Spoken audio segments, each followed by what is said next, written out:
principle of radiation therapy is you give radiation in fractions. Why? The one reason is you allow the normal tissues to repair and repopulate. So why there is 4R in radiation therapy? So by 4R, we basically mean that we are giving the radiations in fraction because we want to allow the normal tissues to repair and repopulate. Why repair? Because when you between the two fractions, the normal cells have to recover from the sublethal damage. Okay, because radiation is given to the then some of the normal cells, they also undergo some damage, and if you give the fractions radiation in fraction, they get time to repair. Regarding repopulation, okay, the cells will get time to repopulate to increase in their number, the normal cells. Now, what happens in the cancer cells? So the cancer cells, they get time to reoxygenate because if the cancer cells are hypoxic, they're not going to be radiosensitive. Okay, so radiosensitive cells are resistant, so you need to them give them time to reoxygenate. Second, you need to give them time to go into all phases of cell cycle. Okay, because once you, as you mentioned, okay, radiations mainly act on the proliferating cells. So after the between the two fractions, they need time to redistribute themselves in all the cell phases of the cell cycle. So this is important that you understand the basic principle why the 4R is important and how it is applied. Regarding the intensity modulated radiotherapy, so basically you should understand why it is being what is basic concept on it. So when we talk about the prostate, okay, so when we talk about the prostate, the problem is we need to be aware that it is surrounded by bladder, it is surrounded by rectum, and if you are not targeting the radiations to the prostate itself, you are going to have side effects like genitourinary and the GI side effects.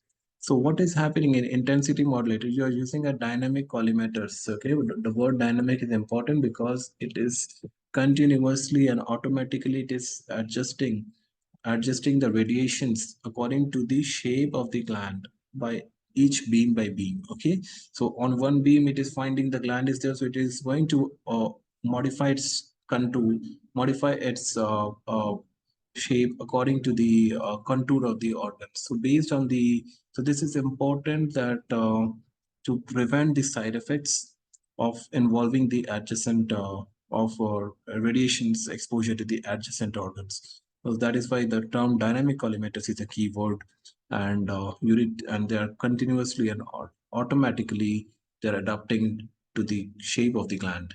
Okay, this is important. So what is the problem of this IMRT? In doing so, this is becoming very long acting. Okay, so to decrease the time, there is something called volumetric active modulated radiotherapy. Now, what is VMAT? Now, in this, we are using a gantry. There is a patient is here, and there is a 360-degree rotating gantry, and in that case, it takes less time compared to this standard IMRT. Okay, these are the very basic principles you need to be aware of when you are getting scenario on radiations to the prostate. Okay, so one is what is intensity modulated. We are using a dynamic collimators that will continuously adapt according to the shape of the gland. Now, in doing so, it will take a lot of time. So we need something that will keep rotating and keep exposing the prostate to the radiations. Now, what is IGRT? Image guided. See, image guided is the standard technique of radiation nowadays because you need to put a marker inside the gland. Okay, so you need to put a marker inside the gland. This is going to be a usually a gold marker. Okay, so when between the two radiations, there is movement of the prostate gland. Okay, so it can decrease the intrafractional movement and interfractional movements. What is intrafractional movement? That means within the same fraction, the prostate gland is moving and it can detect that. And what is interfractional? That means between the two fractions. Suppose today you give a fraction, after 21 days you are giving the next. So maybe you can detect the difference in the movement of the prostate with the different fractions. So to identify that, you put a marker and this movement can be appreciated in real time. So it is important to have this IGRT technique. Again, the main principle is to reduce the side effects, the GI and the GU. The standard dose is a 78 gray for radiation therapy, but the principle of hypofractionation is if you give a higher dose of radiation per fraction, see there's slowly proliferating cells, they are more sensitive to them. Okay, so that's why if the prostate cancer cells are slowly proliferating. So if you give a higher radiation dose to the prostate cancer cells, they are going to be more effective. Okay, that's why it's more than the standard. Hypofractionation involves higher dose than the standard fraction.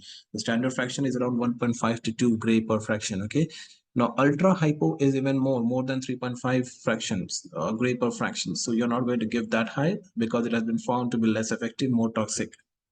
Okay.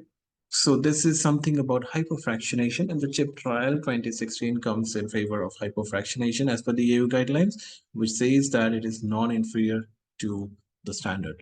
So that's why hypofractionation has now become the standard treatment regimen whenever we talk about the radiations in a prostate cancer. So radiations in prostate cancer, it has to be for by image intensity modulated radiation with image guided technique, preferably with a VMAT if facility is available in a hypofractionation dose in presence of an androgen deprivation therapy. And why do you need an androgen deprivation? Because it will improve the disease-free survival, overall survival, as well as decrease the biochemical recurrence. So this is the something that you need to quote every time there is discussion on a radiation therapy.